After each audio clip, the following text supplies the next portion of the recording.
coba deh kamu kalau lagi mual gitu ya, pasti nggak enak ya. Nah, mau makan juga nggak enak, mau ngapain aja pokoknya nggak enak kalau lagi kondisi seperti itu. Jadi secara kualitas hidup, maka kualitas hidupnya juga akan berkurang. Nah, problem yang juga banyak ditemukan ini kalau kita lihat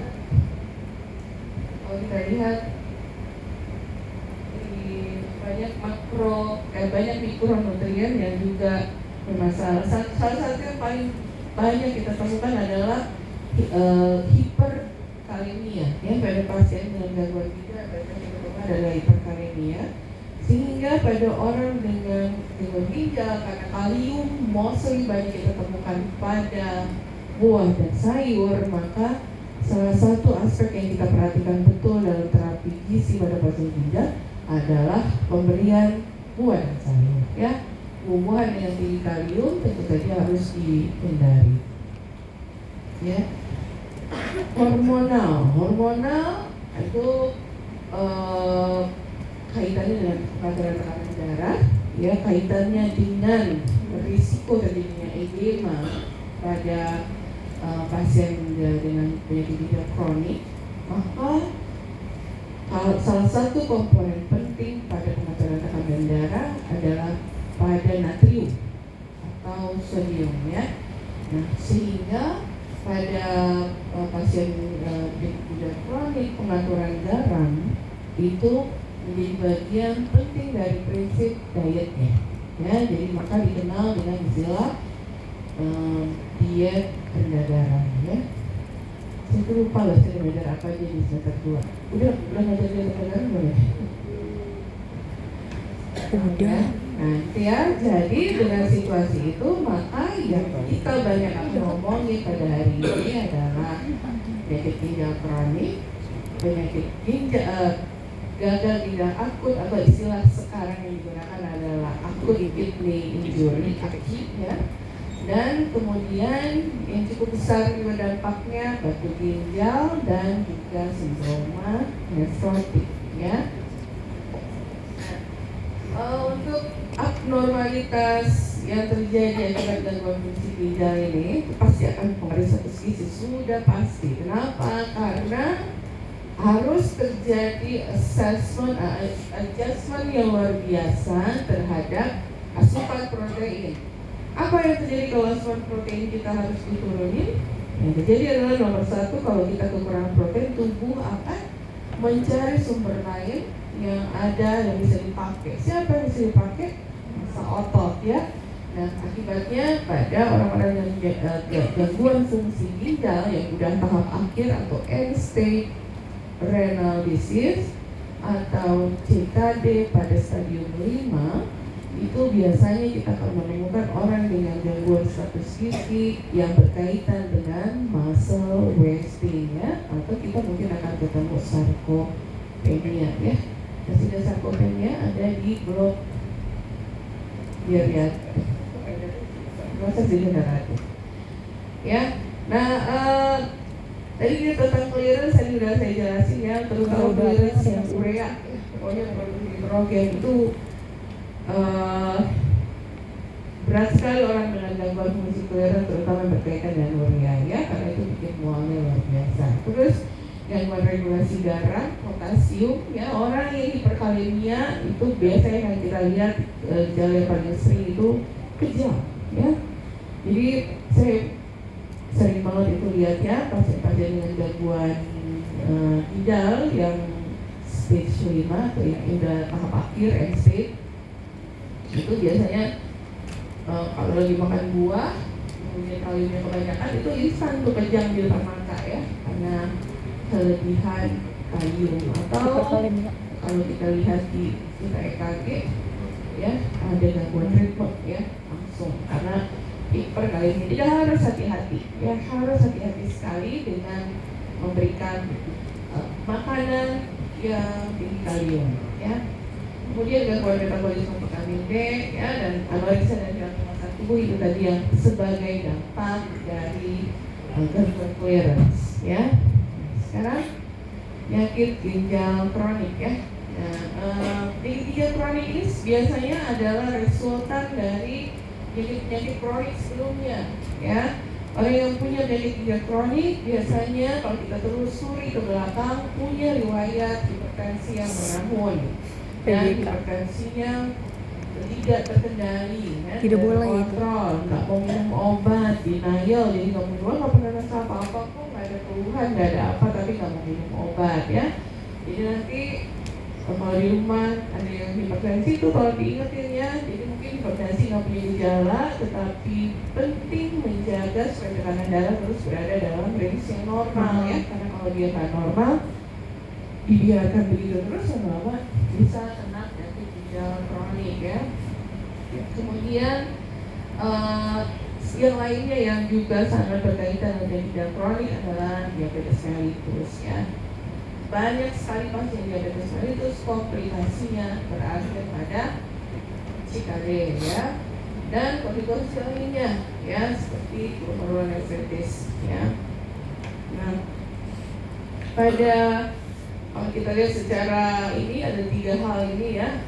Tadi udah sedikit saya ngomongin bahwa dia ada gangguan, ada ketidakmampuan untuk mengekspresi, ada situasi yang uremia, ya, kemudian ada sehingga dia punya gejala-gejala yang berkaitan dengan situasi uremia itu, ya, jadi kayak lemas gitu, ya, dan sering capek, ya, kemudian sering kram, ya, kalau sering kram itu biasanya hiperkalemianya, terus hepatitis, ya, itu juga kalau uremia, ya, terus gangguan pada syaraf dan lain sebagainya.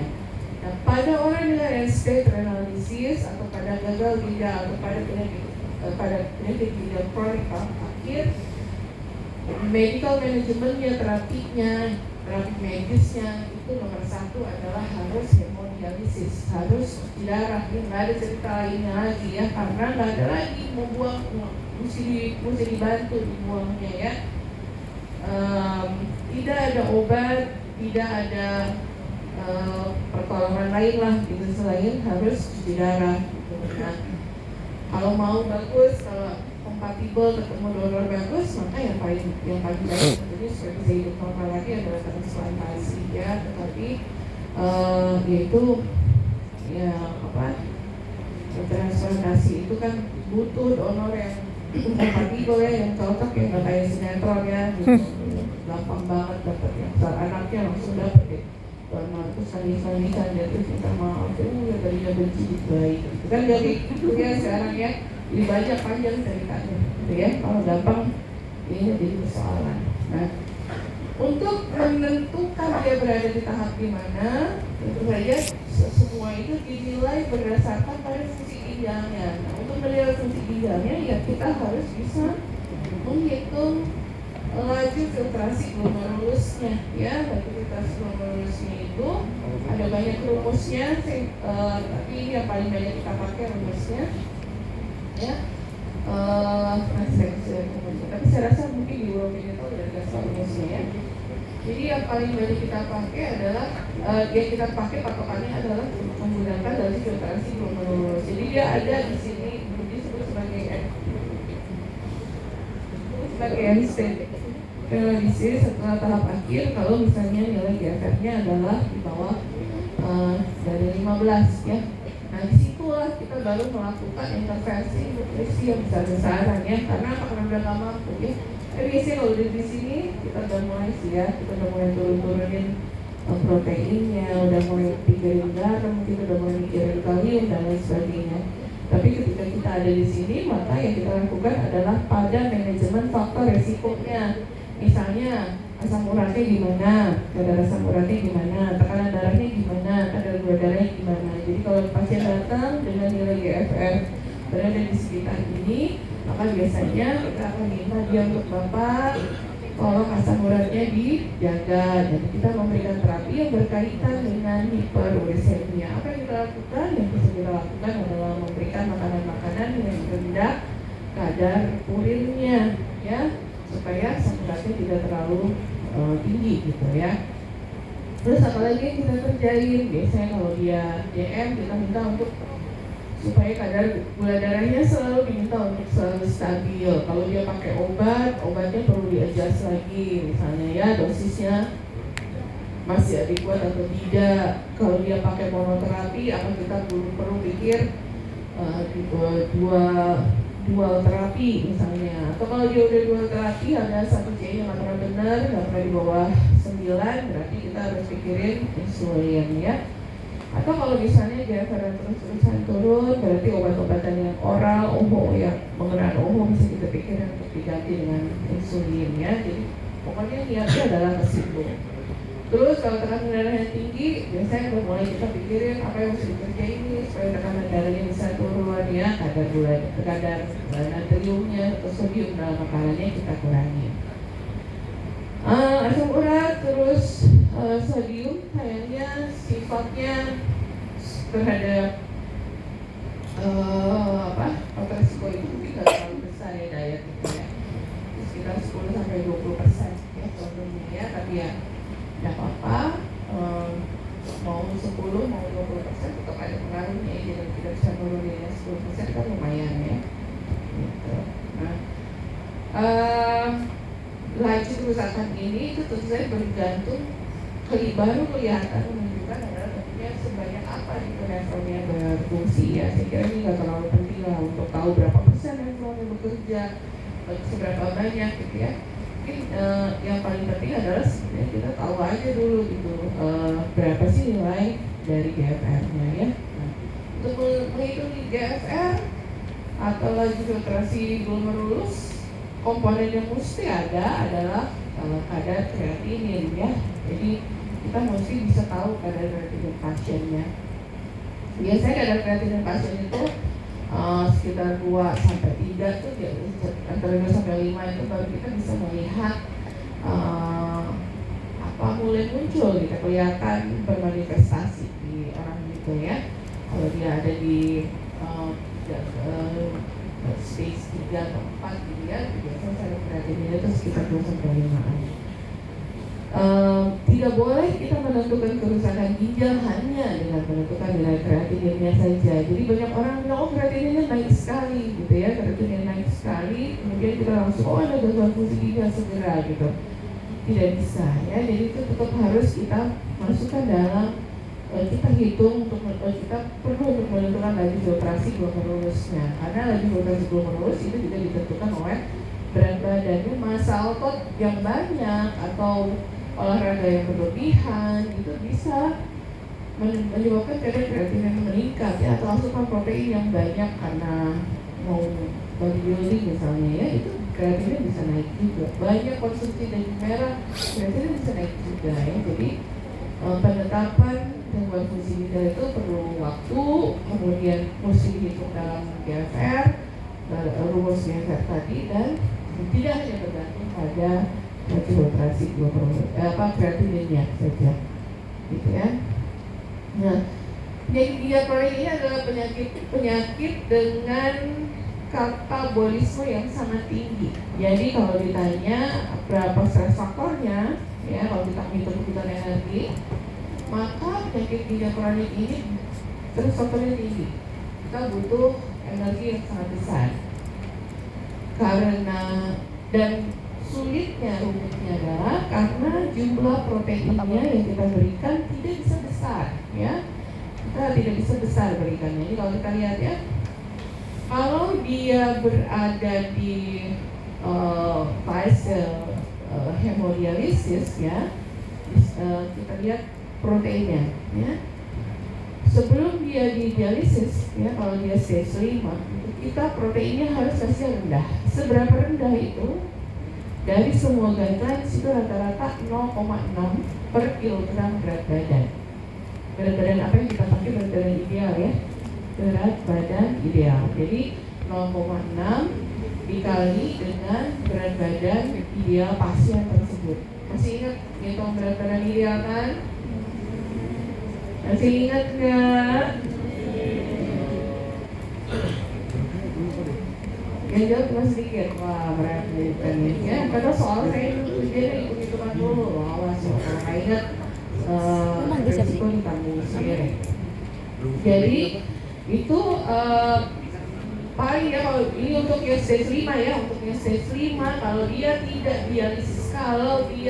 dialisis, maka proteinnya adalah 0,6 ya. Ini guidelines yang ditulis 0,6 sampai 1, tapi enggak ya, pakainya 0,6 gram per kilogram berat badan ideal, ya. Kalau dia di dialisis, maka kebutuhan proteinnya bisa kita naikkan. Karena resiko metabolisme itu ya, maka kita naikkan proteinnya bisa di atas 1. Tapi kalau dia hemodialisis, kalau dia tidak, maka proteinnya harus rendah karena nggak bisa dibuang. Ya, kemudian jenis dialisis itu macam-macam. Ada yang peritoneal dialisis, ya, ada yang CRRT, ya. Yang peritoneal dialisis itu kerjain sendiri di rumah, beli alatnya ya ada. Dan kemudian CRRT itu yang terus-terusan jalan terus. Jadi kalau peritoneal dialisis itu sama kayak HD, tetapi dia dikerjain sendiri, ada alatnya yang dikerjain sendiri ya. Nah, makin ke sana berarti jumlah proteinnya makin besar karena apa? Karena kemampuan ginjalnya semakin baik ya. Makin tidak dilakukan apa-apa terhadap pembuangannya ya makin sedikit. Nah, terus yang juga mesti diperhatikan yaitu cairan ya. Pada penyakit ginjal kronik, kalau tidak didialisis, maka yang dilakukan adalah menggunakan perhitungan balans cairan. Balans cairan itu dihitungnya adalah berdasarkan urine output ditambah dengan insensible water loss atau apa? Insensible apa? Hilang cairan yang nggak tampak. Dari mana insensible water loss? Bisa dilihat di keringat, misalnya air mata, ya kalau semuanya kan nonton drama Korea itu keluar air mata banyak ya, WA-nya jadi banyak. Dan terus dari pada saat dia defekasi misalnya ya, nah itu biasanya nilainya sekitar 500 sampai 800 ya, sekitar itu nilai insensible water loss. Jadi kita tambahin itu. Mostly kalau saya sih kalau ngikutin ilmu guru-guru saya, kita pakainya 500 ya. Tetapi di berbagai guidelines itu variatif ya, 500 sampai 700 sampai 800 cc. Kapan kita kasih insensible water loss yang tinggi? Ya, kalau misalnya dia seorang pekerja yang banyak panas-panasan, berarti kan resiko dehidrasinya juga banyak, maka keringatannya juga banyak, maka boleh deh insensible water loss-nya kita pakai 7,5 atau 800 ya. Tapi kalau dia kerjanya pegawai kantoran, kena AC aja dingin, banyak gerak, fisiknya nggak terlalu banyak, maka kita boleh kasih dia 500 saja. Paham nggak? Paham. Oke. Terus yang lainnya kita tidak boleh, kita tidak perlu melakukan pembatasan ya. Mostly orang yang kayak kita itu anurik ya, sehingga hasilnya biasanya ya nggak mau balas cairan, ya nggak ada outputnya kan. Jadi artinya rata-rata kita ngasihnya di 800 cc misalnya dengan menggunakan range setinggi dari insensible water loss itu ya, 800 cc biasanya kita kasih. Kadang-kadang juga saya dalam prakteknya juga kalau kita sering ketemu pasiennya ya, boleh dia coba-coba sampai 1000 ya, sampai 1000 cc. Kalau misalnya dia nggak edem, ya udah biarin aja, berarti cocok ya. Kasihan soalnya ya. Kemudian natrium, nanti saya kalau sempat saya perlihatkan cara ngitung natrium, cara ngitung proteinnya.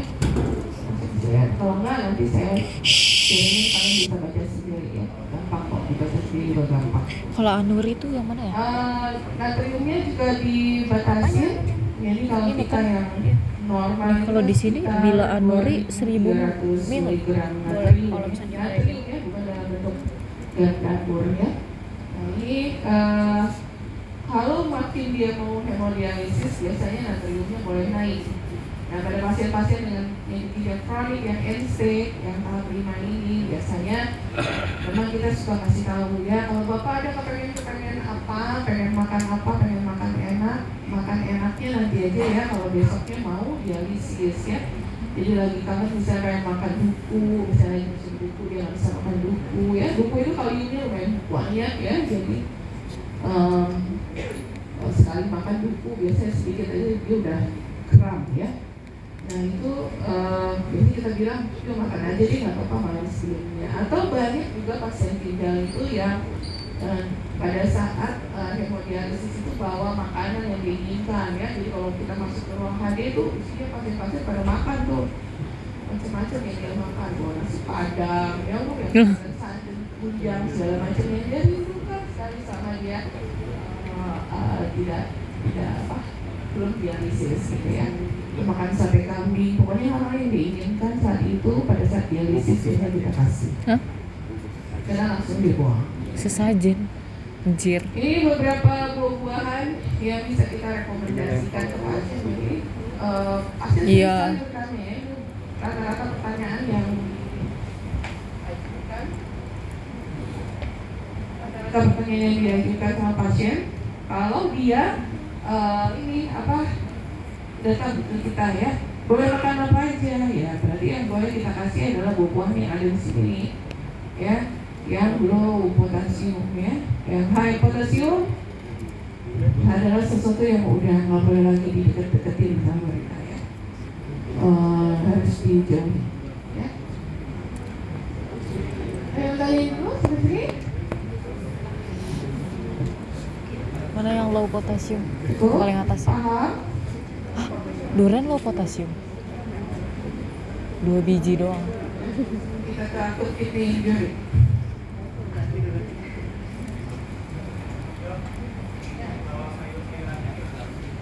Hampir semua sayur-sayuran daun-daun hijau, kemudian yang banyak airnya kayak timun itu tinggi kali. Itu besar sendiri ya, itu contohnya kurang lebih.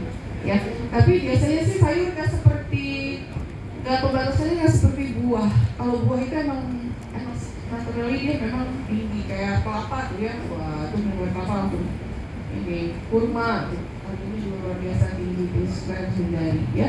Kalau sayur nggak sebanyak itu, tetapi harus hati-hati ya. Pasien PGK ya? Ya, bisa sendiri ya. Oke. Sekarang kita sampai ke akut kidney injury ya. Sama-sama di gangguan ginjal, dulu kita sebutnya sebagai gagal ginjal akut ya, tapi orang suka takutnya kalau gagal ginjal akut ini dia kayak harus ada fase gagal ginjal akut dulu baru ada gagal ginjal kronik. Enggak ya. Jadi orang yang mau penyakit ginjal kronik itu harus melalui episode gagal ginjal akut ya, harus melalui episode itu. Jadi mungkin itu sebabnya dia sebutnya sebagai injury ya, trauma ya. Nah, kalau pada akut kidney injury ini mungkin karakteristiknya adalah karena GFR yang menurun mendadak gitu ya, dan GFR yang menurun mendadak itu biasanya karena ada situasi sebelumnya. Nah, situasi sebelumnya itu biasanya berkaitan dengan situasi yang kayak hipovolemik gitu ya, menurunnya cairan tubuh ya kayak gitu. Jadi kita bisa ketemu pada orang yang shock, kita bisa ketemu pada orang yang dehidrasi berat gitu ya, pada orang dengan yang situasi infeksi pada ginjal ya gitu ya. Kalau gagal ginjal kronik atau penyakit ginjal kronik itu datangnya juga memang berasal dari penyakit yang kronik sebelumnya yang diderita udah lama. Maka kalau akut kidney injury juga sifatnya sesuatu yang mendadak dan itu selalu berkaitan dengan volume gitu ya. Nah ini lumayan banyak ya kalau kita ketemu, kalau kita ke ICU misalnya ya, ke ICU kita bisa sering-sering bertemu dengan orang dengan akut kidney injury ya, atau komplikasi besar biasanya karena akut kidney injury. Pembeda yang cukup banyak adalah biasanya pada akut kidney injury itu kita pada volume urinnya itu nggak selalu harus anuris seperti penyakit ginjal kronik. Kan kita bisa dapat orang-orang dengan urin output yang normal, gitu bisa aja kita temukan itu. Dan penanda lainnya juga salah satunya yang jadi ciri khas banyak-banyak adalah anemia. Ya, pada orang yang aki untuk kidney injury itu jarang kita ketemu yang anemia, kecuali kalau memang penyebabnya adalah misalnya karena shock gitu ya, shocknya kan volume darah gitu ya berkurang ya, mungkin kita akan ketemu anemia gitu. Tapi mostly anemia itu lebih banyak kita temukan pada yang gagal ginjal kronik ya, PGK. Nah, sama dengan gagal ginjal kronik PGK itu dia berada dalam situasi katabolik berat. Jadi masuk pada kasus-kasus dengan stres katabolik yang tinggi. Jadi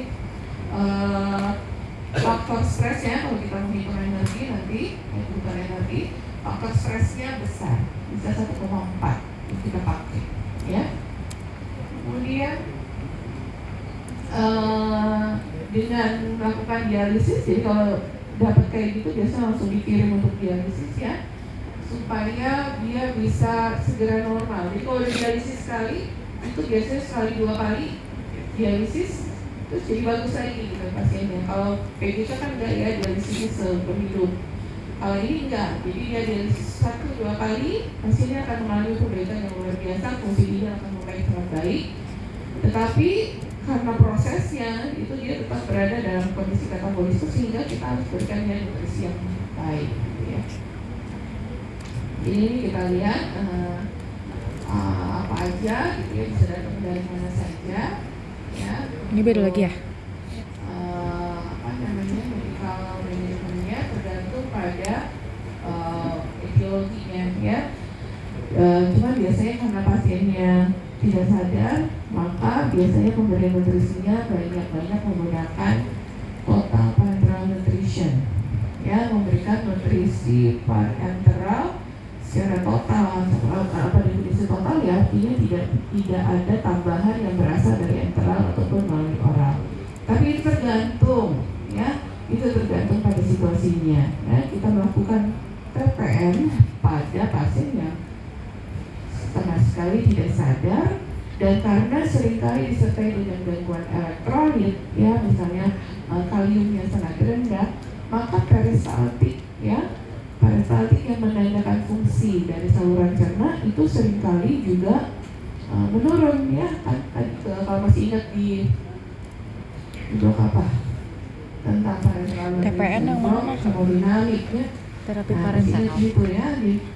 Kapan kita menggunakan jalur oral atau enteral adalah apabila fungsi saluran cerna kita bagus gitu ya. Apa penandanya? Salah satu penandanya adalah peristaltik atau bising usus ya. Kalau bising ususnya hilang, nggak bisa kita pakai ya. Makanya pada kasus akut ya, bagi sudah dalam kesadaran disertai dengan gangguan atau keseimbangan elektrolitnya, di mana kaliumnya rendah, menyebabkan kondisi usus hilang, biasanya kita nggak bisa pakai, sehingga kita harus menggunakan total parenteral nutrition ya.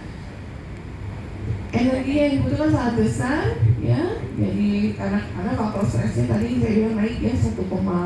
Masih ingat kan menghitung kalau ada faktor stres, ada faktor aktivitas untuk pasien yang dirawat di rumah sakit yang harus bed rest, ada faktornya sendiri ya. Jadi nanti pengalinya bukan faktor aktivitas ya, pengalinya nanti harus faktor aktivitas, apakah dia harus di tempat tidur terus atau dia pasien yang tidurnya boleh ke kamar mandi bangun-bangun. Kalau dia boleh bangun-bangun, maka dia boleh dapat faktor aktivitas 1,3 gitu ya. Tapi kalau dia enggak, maka dia di bawah itu 1,1 atau 1,2 atau bahkan 1 gitu ya. Kalau misalnya dia benar-benar nggak sadar atau vegetability ya.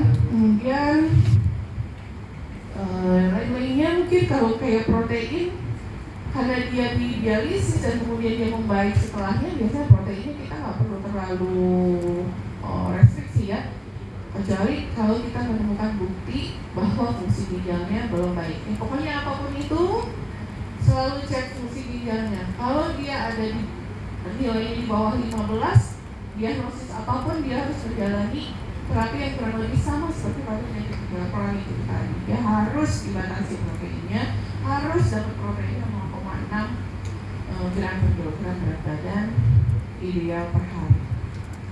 Ya, ini sedikit penyebabnya saja.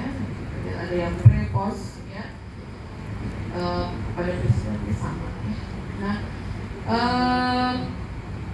di sini untuk yang medical terapinya tadi, nutritionnya ya, nutrisinya. Kalau tadi itu adalah sekitar 0,6, ini boleh antara 0,8 sampai 1 ya. Nah, tapi semakin baik kalau kita lakukan monitoring, kreatinina mulai turun, terus kita itu GFR-nya bagus, ya udah boleh dong naik ya. Jadi ikutin aja tadi tuh ketentuan stage dari dari GFR tadi ya. Nah, itu aja kalau dia masih kurang dari 15 mau kayak apa ya, pokoknya harus 6,6 gitu. Kalau dia nggak dialisis, kalau dia dialisis boleh naik gitu ya. Nah, ada ketentuan tentang HBV. HBV itu udah high biologic protein, high biologic value protein ya. High biologic value protein itu artinya apa? Protein yang punya nilai biologis yang tinggi. Siapa protein yang punya nilai biologis yang tinggi? Ini saya ada di kuliah biokimia ya. Dan kalau kita ingat lagi, yang nilai biologis yang tinggi adalah protein dengan kandungan variasi kandungan asam amino yang lengkap, yang semua jenis asam amino esensialnya ada di situ, ya. Dan yang semua jenis asam amino esensial yang banyak itu, yang lengkap, yang lengkap itu adanya pada protein hewani.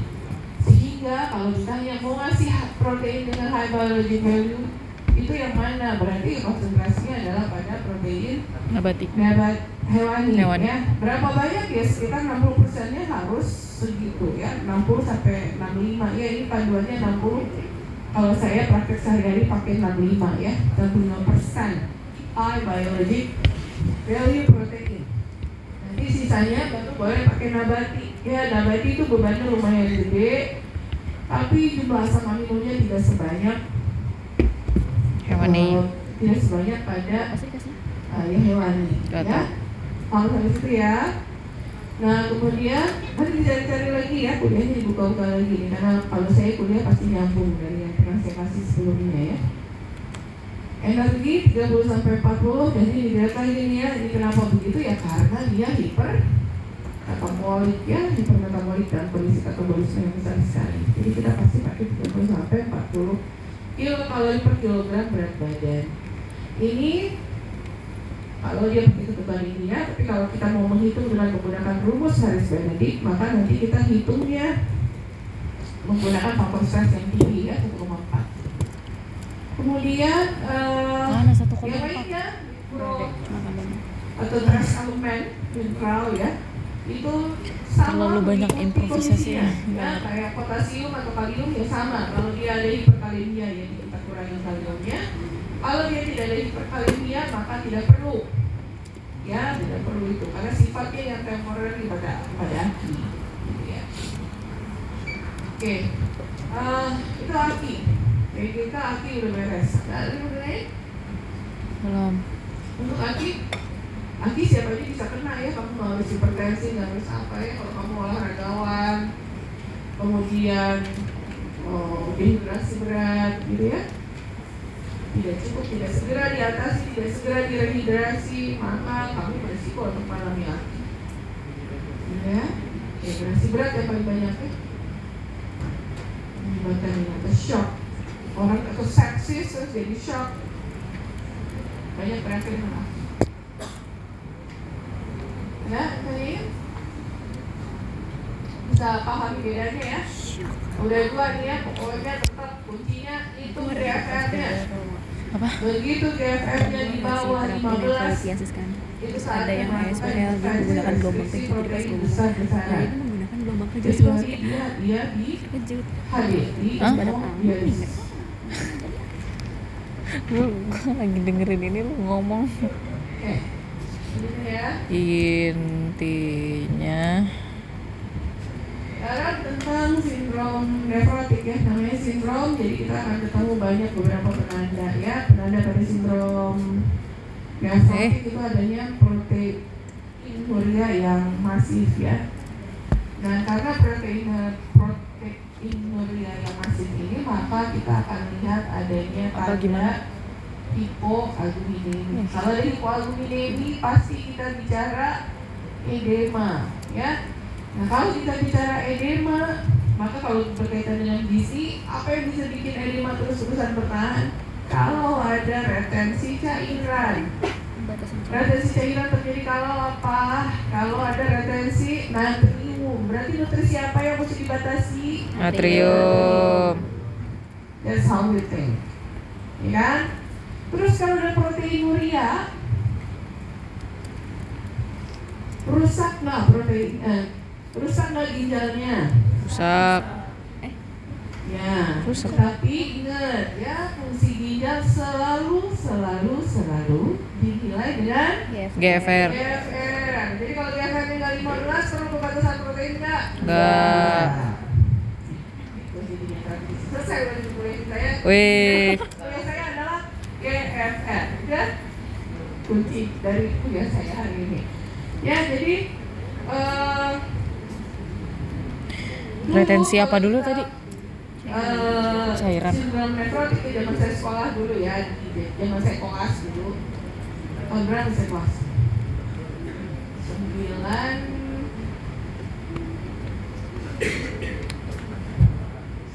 Sudah lahir belum?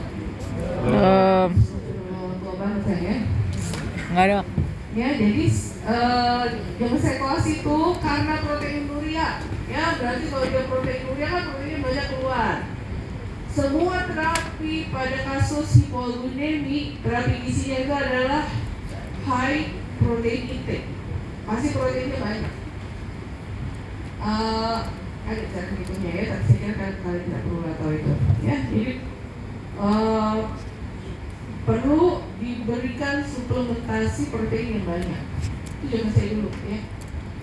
Tetapi kenapa? Karena pada sindrom nefrotik kita harus tidak terlalu sering melihat gangguan dari GFR ya, sehingga orang terapinya tidak perlu melakukan restriksi protein ya. Jadi kalau ibu makan banyak, tapi kemudian makin kesini ya kayak nggak ada gunanya. Karena apa? Karena kita kayak mengisi ember yang bocor nih, embernya bocor kan, karena permeabilitas dari glomerulus yang meningkat kan, jadi proteinnya keluar ya. Nah itu kan penyebabnya itu tidak teratasi. Jadi kita terus-terusan ngasih protein, yang ada proteinnya ya akan terus keluar lagi aja gitu ya. Jadi sepanjang bocor dan tidak diatasi ya nggak ada gitu ya. Akhirnya dipikirkan bahwa tidak perlu lagi deh memberikan protein yang tinggi pada anak-anak. Mungkin tidak perlu memberikan terlalu protein yang banyak banget gitu ya. Sampai zaman saya dulu tuh ingat tuh pastinya banyaknya anak-anak dikasih makan protein. Biasanya kita kasih putih telur 20-30 butir per hari itu untuk mengatasi hipoalbuminemi. Anak-anak ya susah banget bayangin ya, orang tua harus bujuk-bujuk anaknya makan sebanyak itu. Nah sekarang sudah tidak lagi ya, protein yang kita berikan sudah lagi tidak protein yang ugal-ugalan, tapi protein normal saja gitu. Karena problem dari sindrom nefrotik bukan itu ya, hipoalbumineminya bukan karena problem intake, tetapi karena adanya kebocoran itu, sehingga jadi percuma banyak-banyak ya, terapinya harus mengatasi kebocoran itu. Maka pemberiannya itu biasanya adalah karena sifatnya banyak autoimun ya biasanya. Jadi glomerulonefritis ya.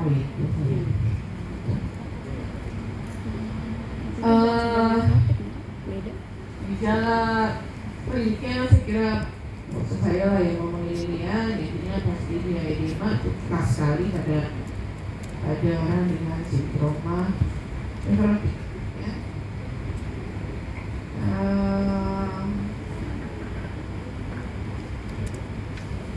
Ini ada pemberian diuretik untuk mengatasi edemanya, tetapi harus hati-hati dengan pemberian diuretik karena bisa menyebabkan penurunan kalium juga ya. Pada sindrom nefrotik juga kita sering lihat dislipidemi ya, pada pasien anak tuh ya, biasanya diperiksa dalam suatu tanda khasnya kalau misalnya proteinuria adalah adanya dislipidemi. Jadi terapi gizi selalu mengikuti temuannya. Jadi ketika ada dislipidemi maka kita harus memperhatikan komposisi dari lipidnya ya. Jadi tujuannya adalah membantu kehilangan protein, tapi proteinnya tidak perlu dalam jumlah yang berlebihan, mengurangi edema, mengatasi dislipidemi, mengatasi hipertensi. Pokoknya kalau ada edema kasih edemanya yang pipi ya. Kalau ada edema pasti kita kasih dietnya adalah rendah garam. Ya, karena sifatnya hiperkatabolik ya, semuanya berkaitan dengan hipoalbuminemi, kehilangan protein banyak, itu pasti pasiennya hiperkatabolik. Itu maka kita pasti kasih energinya yang besar, 55 kcal per kilogram berat badan. Kalau misalnya nanti mau pakai Harris Benedict itu pakai faktor stres yang besar ya, sama kayak tadi pada AKI dan juga pada PGK. Kemudian proteinnya antara 0,8 sampai 1 ya, kolesterolnya harus rendah dan cairan dikeluarkan dihitung sesuai dengan banyaknya cairan yang dikeluarkan, ditambah dengan URL 500 cc ya. Sama tadi ya, membatasi asupan natrium gitu. Jadi apa kalau sindrom nekrotik? Dietnya yang paling penting nomor 1 harus tahu energinya pasti besar ya, karena dia hipermetabolik ya. Boleh pakai hitungan 3540, 1340. Ketika kita lagi sekolah kita pakainya Harris Benedict ya, menggunakan faktor stres yang besar 1,4 ya. Terus apa lagi harus diperhatikan, tidak perlu protein yang terlalu tinggi ya. Jumlah protein yang kita berikan hanya 0,8 sampai 1 gram per kilogram berat badan. Dan harus memperhatikan komposisi lemak karena dislipidemi sangat sering terjadi. Bukan sering ya, salah satu karakteristik penting dari sindroma nefrotik gitu ya. Pembatasan cairan dilakukan berdasarkan output ya, berdasarkan output. Dan karena ada edema, salah satu karakteristik penting dari sindroma nefrotik, maka perlu dilakukan pembatasan natrium ya. Oke? Itu kurang lebih kalau untuk sindroma nefrotik ya. Perlu pembatasan protein hanya dan hanya jika GFR-nya turun di bawah 15 gitu aja. Berapa kali? Masih ada satu lagi, batu. Ada? Gak ada ya. Sekarang kita ke batu ya. Nah, untuk batu di ringkas aja dan kamu baca ya sendiri ya. Jadi untuk batu, intinya dari batu terapi isi bermainnya di mana? Bermainnya dari jenis batunya. Jadi penting untuk tahu dulu jenis batunya apa. Batu itu recurrent ya. Recurrent apa recurrent? Recurrent. Ya, jadi datang lagi. Jadi dia di apa? Currently. Di operasi, dikeluarin, diapain?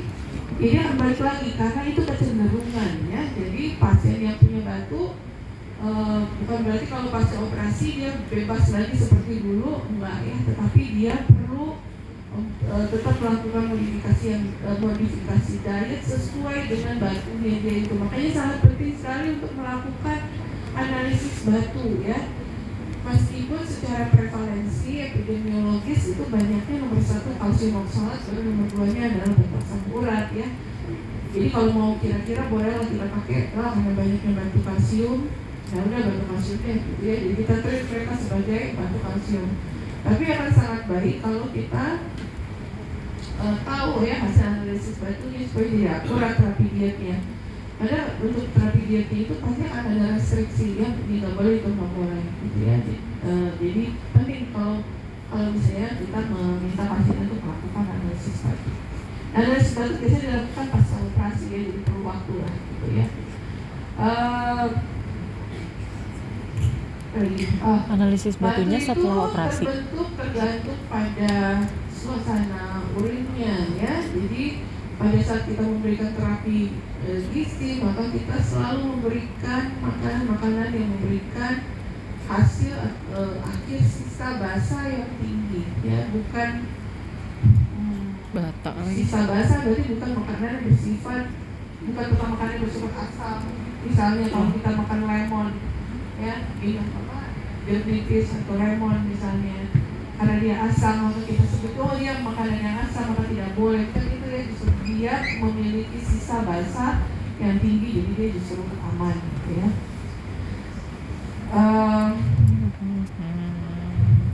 Tadi kita udah ngomongin ini. Sekarang batu kalsium oksalat ini mostly batu itu adalah kalsium oksalat ya. Pada kalsium oksalat ini ya pasti berkaitan dengan kalsium, sehingga pada pasien-pasien ini kita selalu melakukan bukan mengurangi asupan kalsium, tetapi melarang mengkonsumsi kalsium yang berlebihan ya. Jadi ketika dan biasanya ya, jadi kalau misalnya dia minum suplemen ya, biasa gitu minum suplemen gitu ya, karbonat kalsium, kalau tidak ada indikasi yang benar-benar penting, misalnya kalau dia tidak ada osteoporosis misalnya gitu ya, tidak ada gangguan pada kontraksi otot misalnya, maka sebaiknya itu tidak dilakukan ya.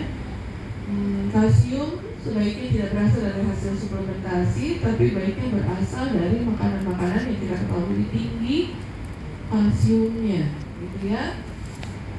Nah, pada batu kalsium ini sama batu apapun ya, kalsium ataupun asam urat, maka yang kita perlukan adalah makanan dengan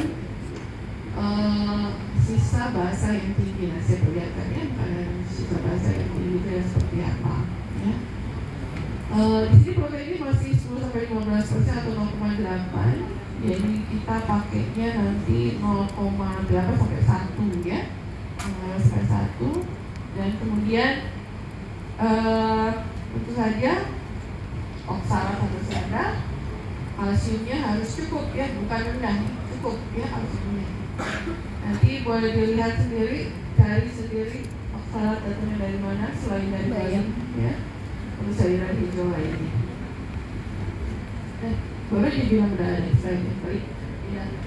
Ya, sekarang asam urat ya. Asam urat juga lumayan banyak. Kalau asam urat mungkin agak gampangan, nggak kayak kalsium sama kayak kalsium oksalat ya. Kalau asam urat mungkin orang-orang yang udah hiperglikemia biasanya nanti ya entah dia jadi gout atau dia jadi batu. Kalau dia ada gout ya biasanya kita nasihatnya jadi nyambung ya. Kita harus perhatikan kemungkinan dia itu mengalami batu asam urat ya. Jadi prinsipnya adalah penanganan batu asam urat itu adalah pH urinnya harus sedikit basah ya, jadi harus kita naikkan ya. Jadi pasiennya harus banyak minum air. Semua batu nasihatnya sama, itu harus minum air yang banyak ya. Pertama karena memudahkan ekskresi ya, supaya tidak ada sedimentasi, pembentukan sedimen urinnya tidak membentuk kristalisasi gitu ya. Dan yang kedua dari batu asam urat, kepentingan lainnya adalah untuk menaikkan pH urinnya gitu ya. Ya ini kurang lebih sama. Kemudian dietnya pasti berkaitan dengan asam urat ya, dietnya akan berkaitan dengan asam urat, sehingga bahan makanan yang tinggi purin harus dihindari. Nanti cek lagi bahan makanan yang tinggi purin itu yang mana, dicari nanti ya. Kalau tanya keluar udah pasti nggak keluar gitu ya. Terus utamakan makanan yang masih kasih sisa basa ini ya, sisa basa tinggi adalah ini. Mostly pada batu kalsium oksalat yang sisa asam tinggi itu datangnya banyak dari protein hewani ya. Jadi kalau dia banyak makan daging, ikan ya, kerang, pokoknya yang hewani itu biasanya sisa asamnya akan tinggi. Jadi itu batu kalsium oksalat itu termasuk kita hindari ya, karena kalau banyak yang tinggi purin tuh batu asam urat ya. Akan memaksa untuk mengeluarkan kalsium yang juga banyak. Kalau kalsium banyak keluar, ya berarti batunya akan terbentuk lagi gitu ya. Tapi harus hati-hati, misalnya pada sisa basa tinggi pada sayur-sayuran misalnya atau pada buah-buahan ya, harus dilihat juga. Kalau misalnya dia menderita dia punya riwayat hiperuricemia, ya berarti sayur-sayuran yang seperti itu tidak cocok ya untuk diberikan, walaupun dia sisa basanya tinggi.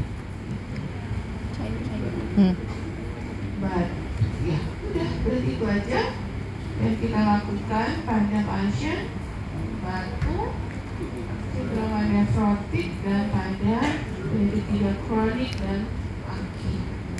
Ada yang mau ditanyakan? Saya mau kasih lihat. Dikasihnya kalau yang itu sisa asam tinggi atau sisa basa tinggi? Sisa basa tinggi.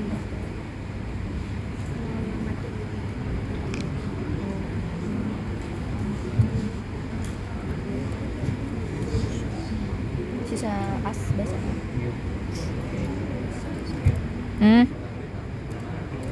Apa? Mau ngapain emang? Hah?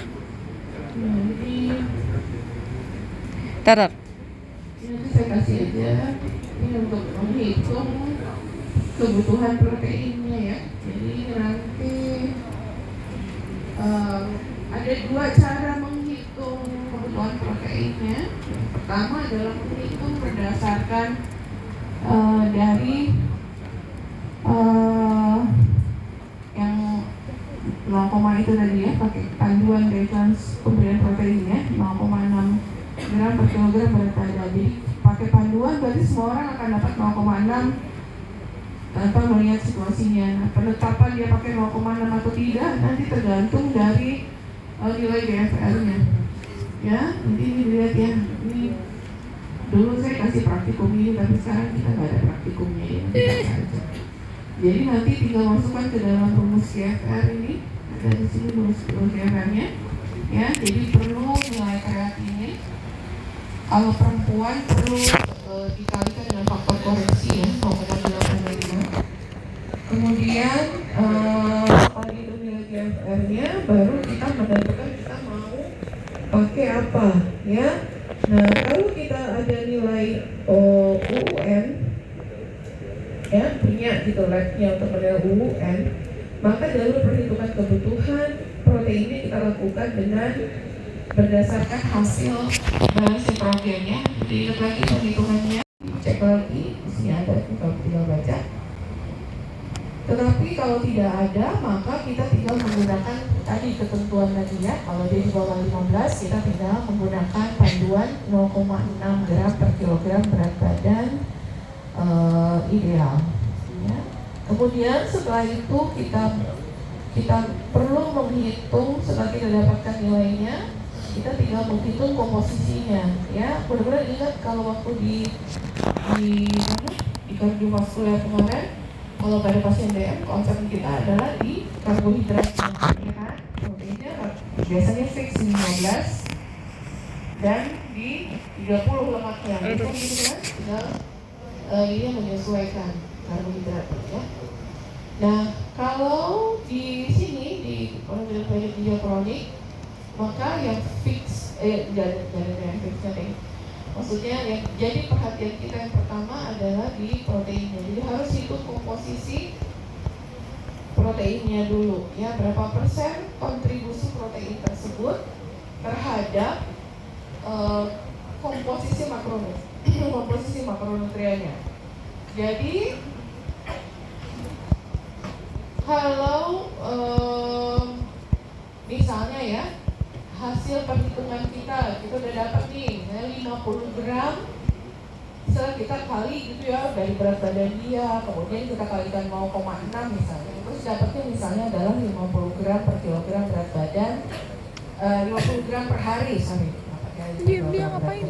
50 gram per hari, kemudian kebutuhan energi totalnya adalah 2000, maka caranya untuk menilai komposisinya adalah 50 dikali 4. Kenapa dikali 4? Karena itu adalah konstanta dari protein ya. 1 gram protein sama dengan 4 kilokalori.